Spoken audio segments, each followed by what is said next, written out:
joining today's info session. My name is Sunela Thomas, and I am the new program director for the Masters in Business Analytics and Artificial Intelligence program here at UTD. Okay, so a little about me. I recently exited from the corporate world as Director of Advanced Analytics. I've also been a professor, an adjunct professor here at UTD since 2016. So that has given me some valuable insights to our academic landscape. Okay. So even though these sessions are scheduled mainly to address your questions that you have, I want to first give you an overview of the program, which should answer many of your questions. Okay, so let me share my PowerPoint. I think I need to first share my screen, and then I will. Okay, presume you can all see my PowerPoint. Okay, all right. So I have Sylvia Leventhal, the program manager, also on the call.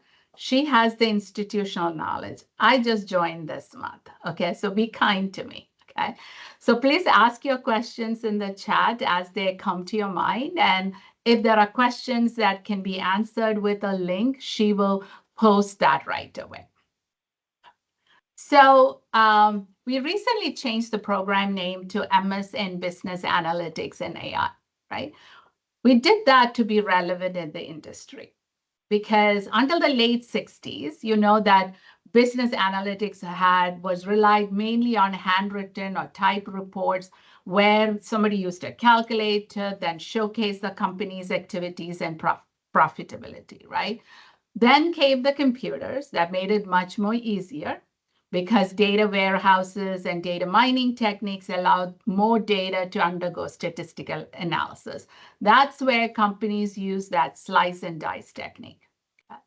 Still at this time, analysts worked around historical data. But real-time data, every company wanted that, right? They want to analyze processes while they were happening. And that's where business analytics took on a much bigger role in business. Then what happened? Data became unmanageable. We needed to collect all kinds of data. And that's where big data was born.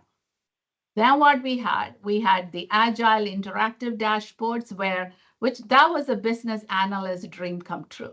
Okay. But for growing large or even small enterprises, right? The data analysis needs were outgrowing the capabilities of that KPI dashboard. So when you want to investigate why a given anomaly occurs, you had to look across KPIs, different KPIs across the silos and manually identify the relationship within that, right? Using AI in business analytics allows the organization to utilize the machine learning algorithms to identify trends, extract the insights from complex data across multiple sources. So AI isn't like, people were concerned when this became a big thing. Well, AI didn't come across. That was a long time ago. We still had AI, okay? It is not a replacement for human intelligence and ingenuity. It's a supporting tool. That is why I think the program name change is very beneficial.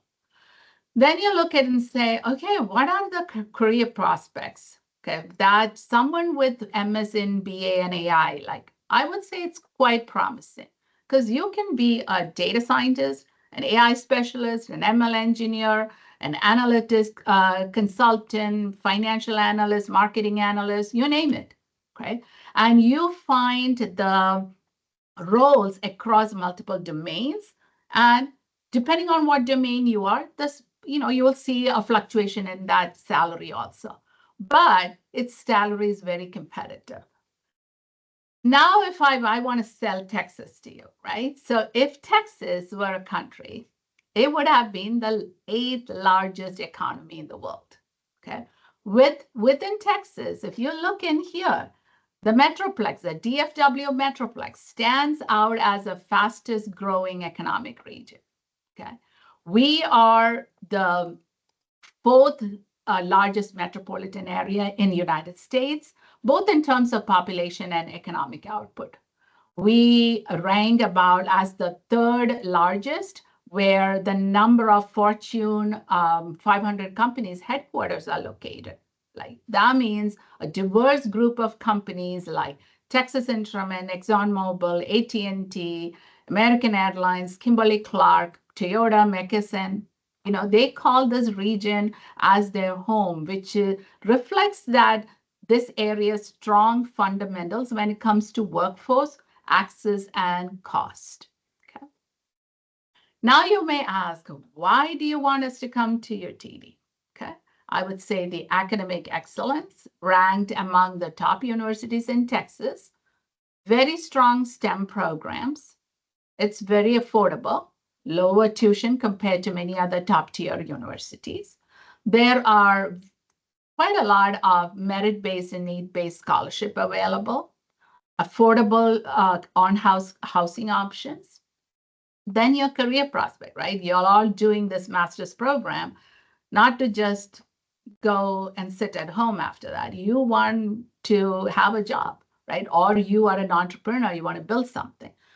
Strong connections in the DFW area companies, right? The UTD has quite a lot of alumni.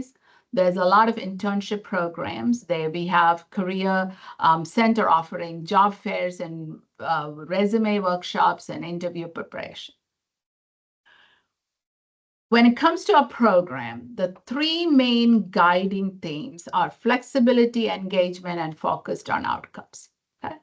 This program is flexible. If you want to complete this program in 1 year, you technically can by taking 12 credits each in fall, spring, and summer. Would I recommend that? Absolutely not. Okay? Because there is academic pressure, there is a reduced learning quality, a reduced chances of networking, internship limitation, physical and mental strain, and you don't have time to reflect. Okay. You have classes during the day and in the evenings. Sometimes in the evening you get to have class peers who are industry workers, right? Our classes provide the opportunity to engage, not only with your peers, you collaborate with faculty, you network with employers. I've gone through 3 master's programs, very different master's programs, and I can wholeheartedly underscore the importance of engagement, right? It is crucial in a master's program where you can develop your practical skills, expose to different perspectives, because you have a lot of class discussions. Participate in collaborative projects because that would mimic the business scenarios. And you have opportunities either for internship. I know not everybody in the program is going to find internship, but there are also another way through the analytics practicum, which is a company-sponsored projects through that program, through that course. We are also focused on outcomes. We will always evaluate ourselves. Are we helping the students in the way the program is designed? Is there this is where I would say you as students need to give us feedback. Be bold and give us feedback, right? Because we emphasize on practical projects that solve real business problems. We measure the students' success by their ability to apply skills in the real world scenarios. We align the curriculum with industry standards or industry needs and the demands of the job market. We also track the graduate employment rates and your career progression. Okay. Because our program is in a business school, so this is in a Jindal School of Management, the applied nature of any technology is our focus. Then you come to what are the things that we have in our program, okay? It is a STEM designated program, so that underscores the technical and quantitative nature of the curriculum, and it's more valuable, right? Being designated as STEM, it offers significant benefits, particularly in the United States, right? You get an extended optional practical training, which we call it OPT for international students. So because it's STEM designated, you get an additional 24 months. You have enhanced funding opportunities because more grants and scholarship is available to the STEM program. Industry recognizes it because STEM means it is a rigorous, technically oriented curriculum. And therefore, employers favor, especially those in data-driven industries and tech. And when you look at it, which industry is not data-driven these days? Even the small mom and pop shop, I would say, is data-driven. Okay. Career prospects in terms of STEM fields offer more employment and also higher starting salaries. So in this program, you need to complete 36 credits to graduate, where 18 core credits and 18 electives. You will see from here that you have 11 tracks, and you can take courses from any of the tracks. You can, mix and match because your track is not in your diploma. So you can, if you like data science and data engineering, you can take a couple of courses from each of that. Typically, you can start the program in fall, spring, or summer, but typically the students join in fall. That's like our largest number of students, new students join.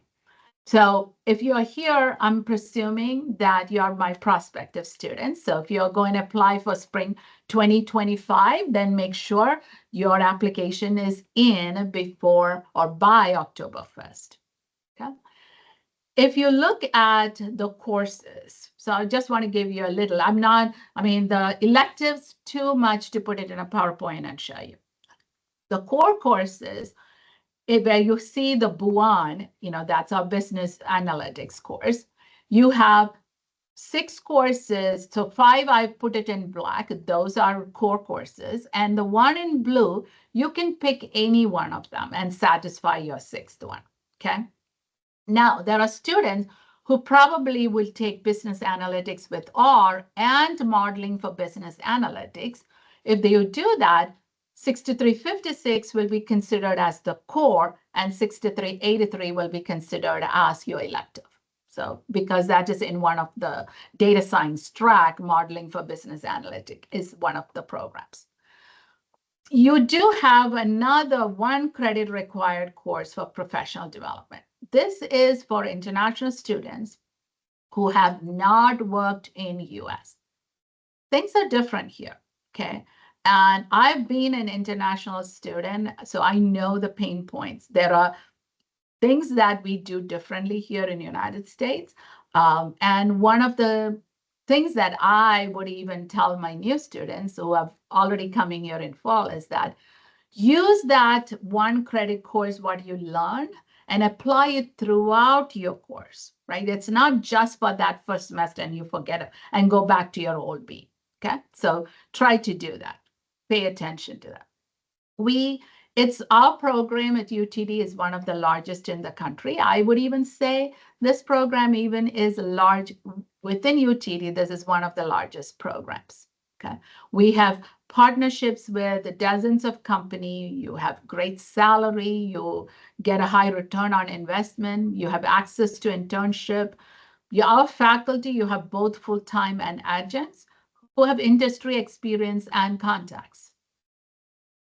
We have the 3 modalities within this program, okay? I manage the Flex program. This is the one with the largest one with 11 tracks available. This is where you have mostly face-to-face classes, but you also have access to online classes. It is self-paced, meaning, well, you're only required to take, as an international student, you're only required to take 9 credits, but some take 12 credits. But if you're within the United States, you can take 1 course in a semester and take it as self-paced. It is state-funded. Because it is state-funded, anything more than 12 credits you take in a semester is free to you. The cohort program has 2 tracks, data science and accounting analytics. It also provides face-to-face and online classes. And online, obviously, is 100% online, and it has the data science and data engineering tracks. Okay. In all these formats, there are scholarships available, and there are also waivers to GRE and GMAT. So if you don't submit your GRE and GMAT, we process your application based on that you haven't submitted it. Okay. Now, many times students ask, what is the cost? Now, cost varies between people, right? If you're one of those people who want to party every weekend, that's not a bad thing, okay? Then your cost is going to be a little bit higher, right? But if you're one of those people who are very frugal, then your cost is going to be, this is more living expenses I'm talking about, because the education part, like now if you are one of those people during summer, hey, you're in the United States, there's so much to see in here, and you want to travel and see, which is actually a good thing, then you need that extra cost. So I would say use that financial aid calculator on our site and calculate like roughly what it would cost you. I'm pretty sure you now want to know what are the application requirements, okay? So it's a $50 non-refundable application fee, okay, if the application is completed within the deadline. And for international students, there is an additional $50 fee because we need to translate your foreign credentials, okay? So it's basically an evaluation fee. You need to have a personal objective statement, 1 page double-spaced. You need a resume. The one thing I'm going to tell about resume, if you have a work experience, don't just write, I did this, I did this, I did this. Like that's just telling what you are capable of doing. What you did, how did it benefit the company? Or maybe a volunteer organization. Okay? Transcripts, when you submit it, we take your unofficial transcript, but when you get admitted, you are required to submit your official transcript from the university, directly from the university, and you want to make sure your account will be in a hold position. So that has to be done before you get an opportunity to register for your second semester classes. You need 3 letters of recommendation if you have no work experience that is less than 2 years. And again, as I said, the optional GRE and GMAT score, if you have it and it's a good score, you should put it in. Okay. Now, the graduate program applicants have to meet both the UTD graduate school requirements as well as anything that is program specific. Also interested to know about scholarship, right? So that's a totally separate application. It is not handed at the program level, so we don't see it. It's handled at the dean's, college-specific level committee. For spring 25, the application is due on December 1st, and for fall 25, May 1st. Now, for if you are a student who's already enrolled in the program, well, your deadline has passed. Okay. Now, TA-ships, that's only provided to any student after the first semester. So first semester, you're not going to get a TA-ship. Now, I want to share some stats on internships. So just looking at 2024, not looking at the whole academic year, but just looking at spring 24 and summer 24. The spring, there was about like close to 200 internships. And in summer, there were like I would say 125, 128, that kind of. We have, the top companies. When I put the top companies, this is basically how many internship did they have. Like, you will look at Copart Incorporated. They had like 5 or 6 interns in that same company. Okay, so you will see there's, a lot of medium-sized companies that love our students. Now, if it is a global company, then the internship deadlines are very different there. So you also have to make sure you meet their deadline in submitting the application. You will also see a lot of stories linked in LinkedIn. Okay, this is only a handful of them, so go check it out. Our students are proud, and they share about what this program helped them to be successful, about their internship and the full-time job opportunities. Sometimes students may even write, if you look in there, you may even see a lot of students getting multiple certificates, okay? And I'll talk about the certificates we offer, but this is like, maybe like Data Camp or Coursera, certificates that they do above and beyond in there.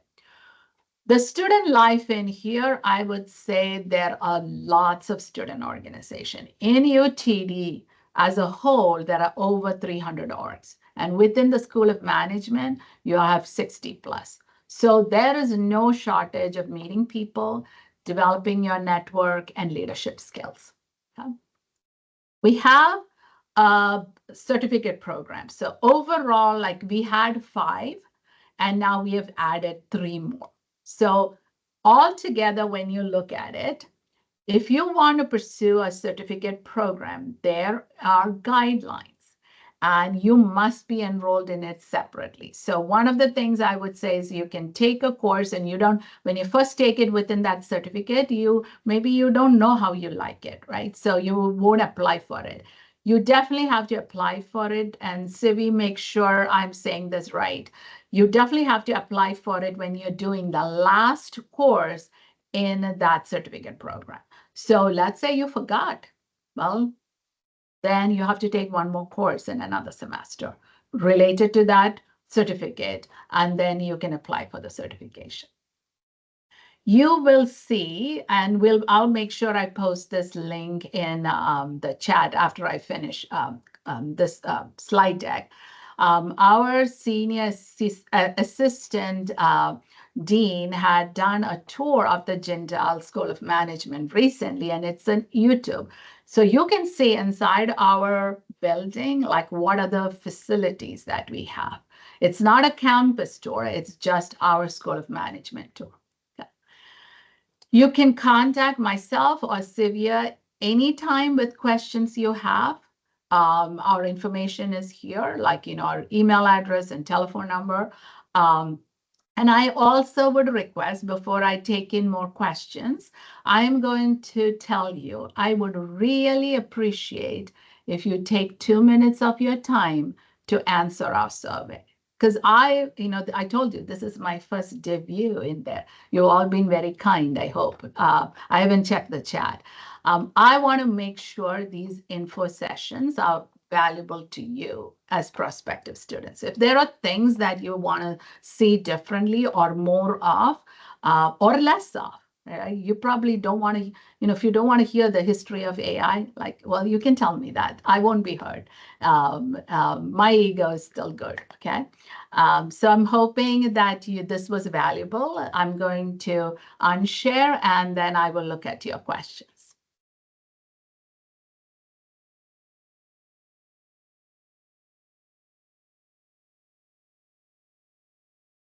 Okay. So let me look at the chat. Sunela, I'm not sure. Sivia, is there something that I should approach right away without reading through the whole questionnaire? I don't think you can hear me. Okay, Sivia, sure. I cannot hear you. Right. So maybe, sorry. I don't know why I can't hear people, but at least the good part is that you all heard me. So okay, let me, let me go through. First, let me give you the link for the tour, because I hope you put in, Sivi, the link to the survey, because I really would like them to complete the survey. So this is the link to the tour.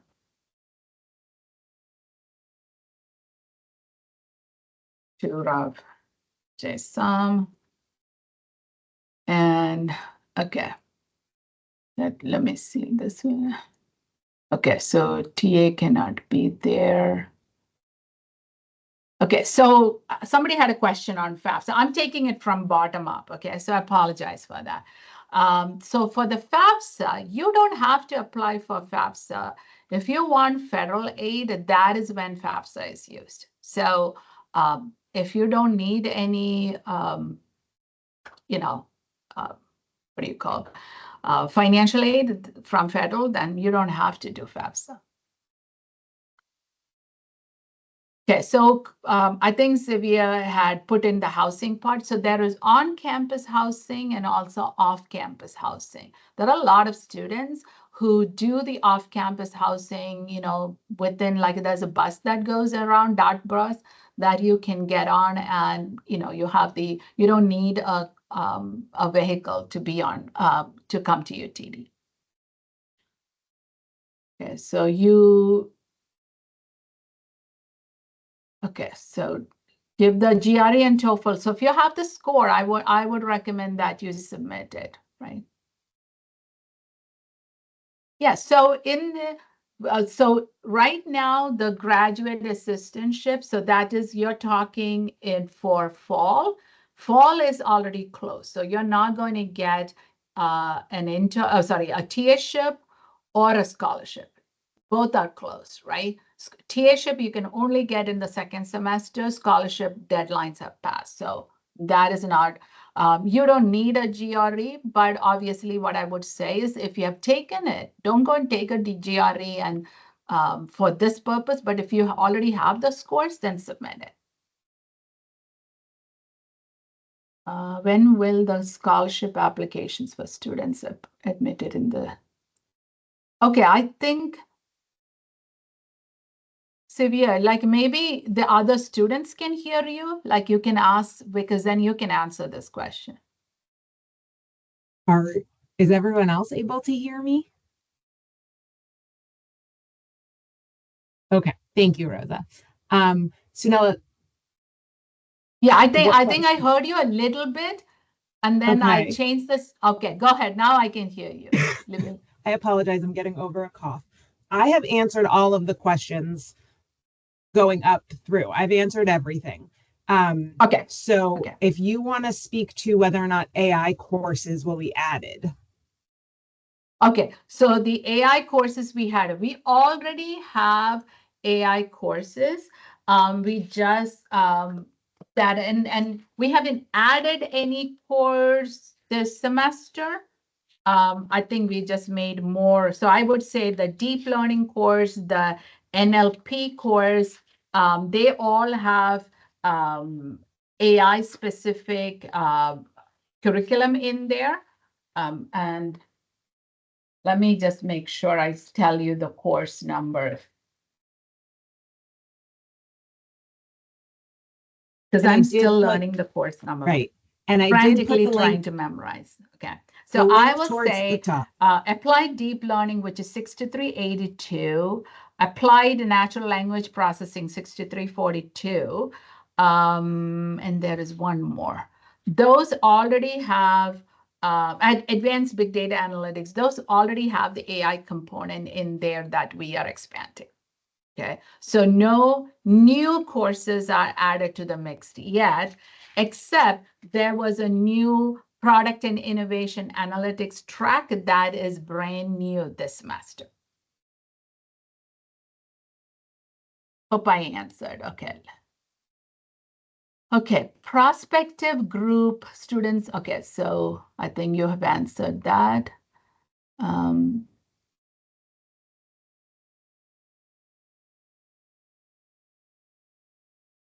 Okay, so in terms of the courses and certification for SQL and Tableau, so if you're a new student coming in, we always so our Business Analytics Leadership Council, BALC, they host a lot of boot camps for R, for SQL, for Tableau, all of them. I think even Python.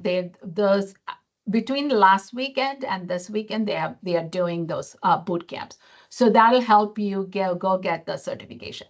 Tableau certification, absolutely. Like we have both Tableau Another one, if you're a student here or will be a student here, another big one is Alteryx. We have a lot of students who do the Alteryx certification that companies love that because it provides you with the help you if you wanted the robotics, process automation, the RPA courses. If you take that, it is a absolutely fantastic tool for that. And Sivi, I did not double check. Oh yeah, you are recording it. Yeah, absolutely. I will send it to you. Okay, analytics track that are popular. So I would say I am still seeing, so I came from the marketing. My last role was in marketing. So I would say marketing analytics is big time. But I would not, specifically, I wouldn't say a specific track got it. If you want to be a pure data scientist, then I would say you should do the data engineering and the data science track, like a combination, because that's what in industry, at least when I was a data managing the data science team, that was what I was looking for, because I want them to know cloud analytics, to do either AWS or Azure. I wanted them to be very good in SQL, very good in R and Python, know all the ML libraries, Python libraries, and stat matlab. So I would say those are probably the two tracks you would do. But I'm also going to tell you, learning a little bit of, if you have even an inclination of financial accounting, financial analysis, I would say you should try to do is try the finance one, try a healthcare, because knowing a little bit of the domain opens the door for you for internships and jobs. Because if you have absolutely no idea of healthcare, like how are you going to go do their analytics? So you would need to spend some time. I would recommend students is that pick 3 domains that you have an interest in, read upon it, and do something in it. Even if it is a project that from Kaggle or something that you're going to do, maybe you don't have the time to do an entire course, a 3-credit course. But if you try that and you can showcase your the project that you did in your resume and in GitHub, then and give, that will give you that heads up in there. Yes. So in terms of if you have absolutely no programming experience, that I'm meaning is that you've never done a program, whether it is Java, JavaScript, or Python, I'm going to tell you, there is help, but before taking this this program, when you know this is what you want to do, like you really want to try out some of the like Data Camp has free program that you can do. When you're a student at UTD, you have access to Data Camps, everything in there, all the paid versions of it. But I would recommend you doing some of either the Data Camp or Coursera. There's one more.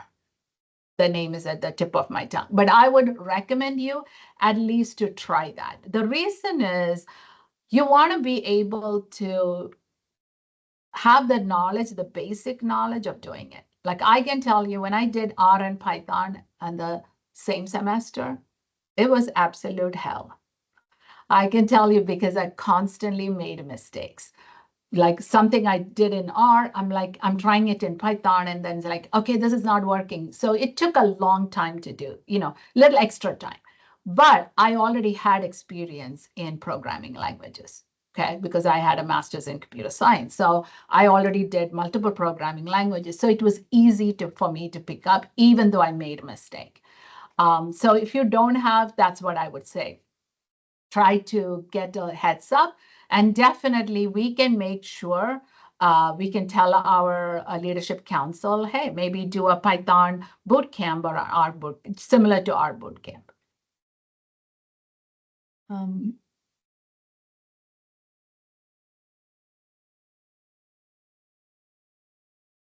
Okay, so in terms of the analytics, like the tracks, you'll come and see me in terms of what you have. I've actually already, even though I said I started July 1st, I've already advised enough and more students in here. That's probably one of my passions that I took this job. I would say teaching is my passion, probably absolute passion, but helping students overall, when I look at it, helping students is my passion. So I would say you'll just come and talk to me. I would not recommend you doing one or the other because I want to hear from you. What is your passion? Um, Passion can take you a long way. Even if it's in a bad day, that because of your passion, it will be a good day. Okay.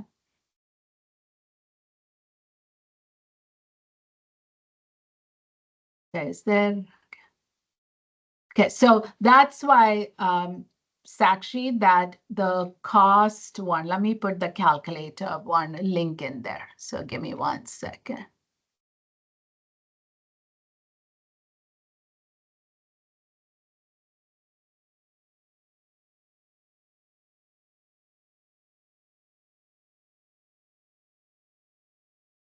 Yeah, because we don't, for the flex program that I am overseeing, we do not manage the cost. It's by credit. So I would give you, like, the college has a good, like, so you can put your own spin into it. I would say, oh, and the other thing that I forgot to mention, that there are some students who are dual majors. That means they are doing their MBA and they are doing a business analytics. MBA has, if I'm right, it is 52 credits, and business analytics and AI is only 36, right? So it's more time is required for that. But there are some students who do the dual program.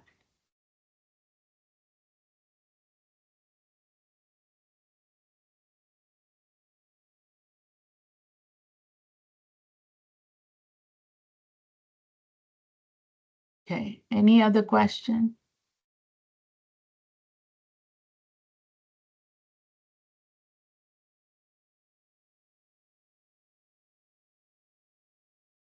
Okay, so your question on, like, if somebody joins in spring, you cannot do a summer internship because you can only, well, I think you can do summer internships, Civi. No, they can, oh yeah, because you have to sign up. Sorry, I take that back. So what I would say, that is the time you probably going to do projects that are on your own. I had some students from my last semester class.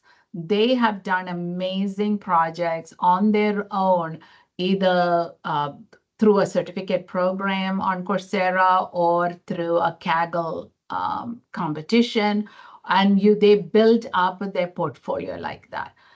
Create a good GitHub repository so that you put everything in there nicely labeled, documented, and that can be added to your resume with projects that you have exposure to. Now, you could take maybe one or two summer classes, and that can help you with making your portfolio a little bit better.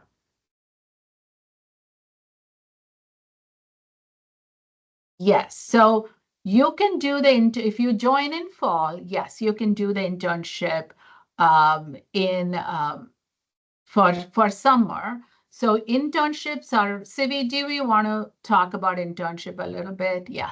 Yes. So domestic students are eligible for an internship after they have completed 12 credits in the program, so 4 classes. Doesn't matter what term is following. After you've completed 12 credits, a domestic student is eligible to do an internship. International students have to complete 2 long semesters. So if you start in the fall, you complete fall and spring, and you are eligible for an internship in summer.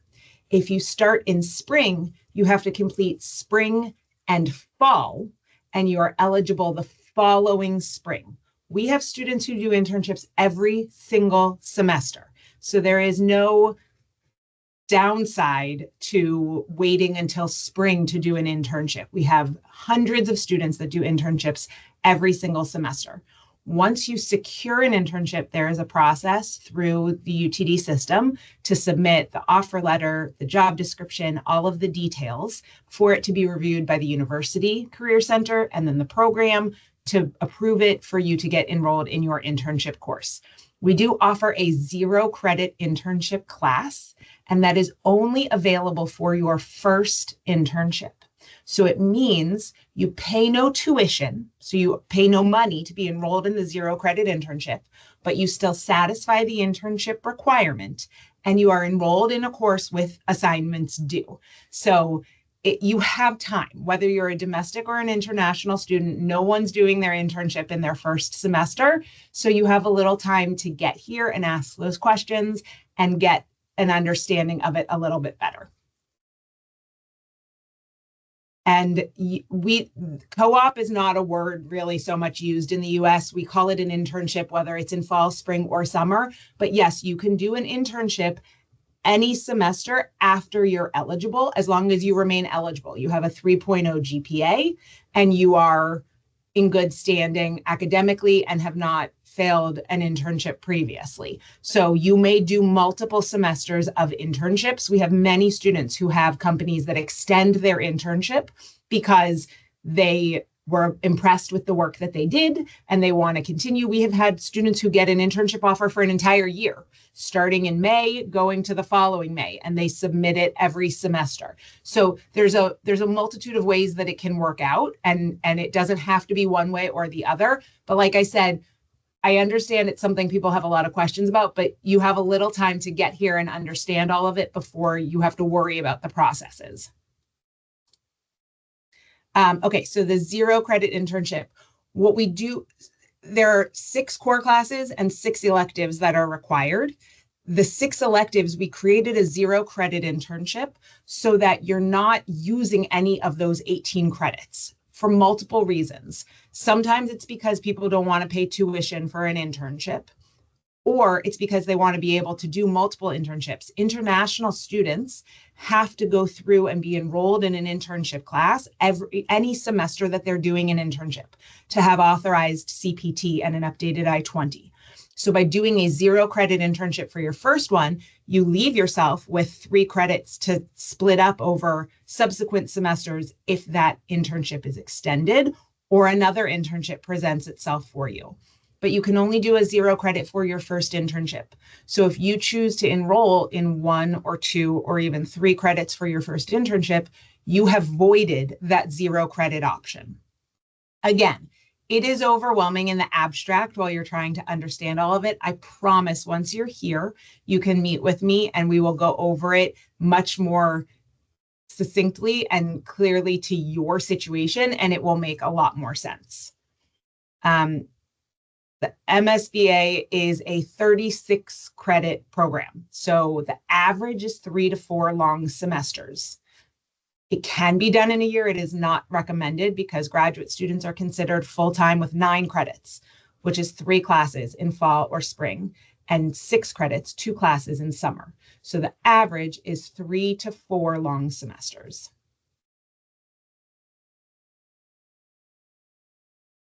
Okay, let me see, is there any other?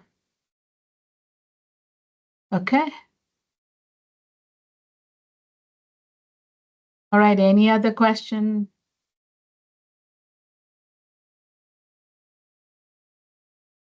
All right, if there is none, again, thank you. Sivya and I are here to answer your questions. So if you have anything after this call, please do not hesitate to contact us.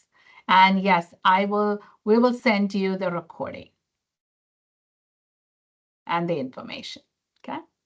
All right, everyone. Thank you all. Have a blessed day.